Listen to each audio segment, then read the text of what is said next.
धुळे जिल्ह्यातील निसर्गरम्य ठिकाण म्हणून चिवटीबारी हे धबधब्याचं ठिकाण आहे आणि या ठिकाणी अनेक पर्यटक आता गर्दी करू लागलेले आहेत। पाऊस झाल्यानंतर या ठिकाणचे जे काही धबधबे हे प्रवाहित झाले आहेत। आपण बघू शकतो की समोर दोन धबधबे मोठ्या प्रमाणात वाहत आहेत। अंतर खूप लांब आहे, मात्र हा आपण जर पूर्ण डोंगर बघितला तर पूर्ण हा निसर्गरम्य असा पूर्ण झाडांनी नटलेला डोंगर आहे आणि या ठिकाणी पर्यटक आले आहेत, त्यांच्याशी आपण बातचीत करणार आहोत। या ठिकाणी आपण काय सांगाल, नेमकं कसं वाटतं इकडे आल्यावर? नमस्कार, आज आम्ही चिवटीबारी इथे आलेलो आहोत। खूप छान वातावरण आहे आणि आजूबाजू आपल्या बॅक साईडला तुम्ही बघतायत दोन धबधबे खूप छान वाहत आहेत आणि खूप छान वातावरण आहे इथलं। खूप लोक इथे आले आज फिरण्यासाठी आणि सगळे इथे आनंद घेतात आज। नक्कीच आपल्याला काय वाटतं, काय इथलं वैशिष्ट्य काय आहे?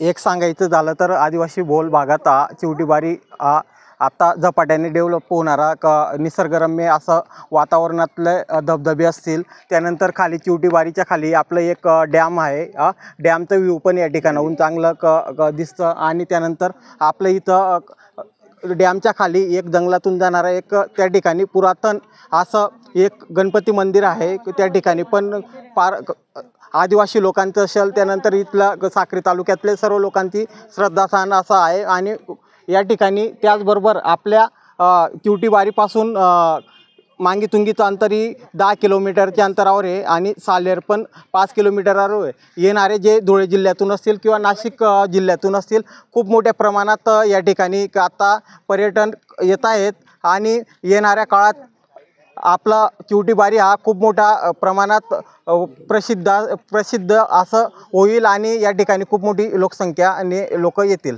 नक्कीच आपण बघितलं, काय म्हणाल इथल्या निसर्ग? आमच्या धुळे जिल्ह्यात साधारणतः साक्री तालुक्यातल्या पश्चिम पट्ट्यामध्ये चिवटीबारी म्हणून एक प्रेक्षणीय स्थळ आता नव्याने सुरू झालेलं आहे आणि नाशिक आणि धुळे जिल्ह्याच्या बॉर्डरवर हे एक सुंदर ठिकाण आहे। इथे अवश्य भेट द्यायला हरकत नाही। शनिवार रविवारी आपण निवांत इथे वेळ काढू शकतो आणि पश्चिम पट्टा विविधतेने नटलेला असून त्याचे अनेक पैलू या भागात आपल्याला बघायला मिळतील। खूप सुंदर ठिकाण। नक्कीच तू काय सांगशील बेटा, काय वाटलं तू?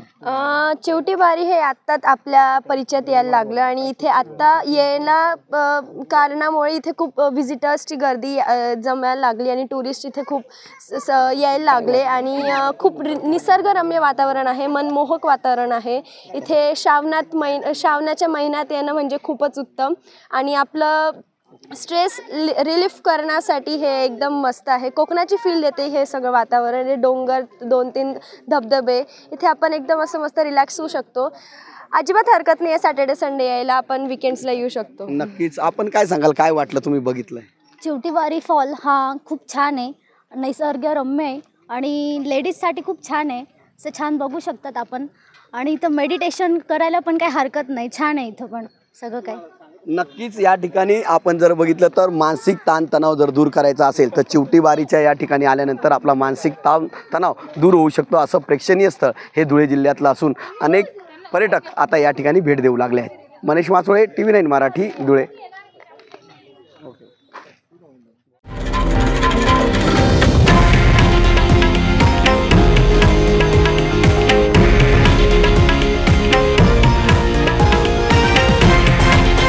हे आहे देशातील नंबर 1 न्यूज नेटवर्क आणि आपण पाहत आहात TV9 मराठी, एकमेव।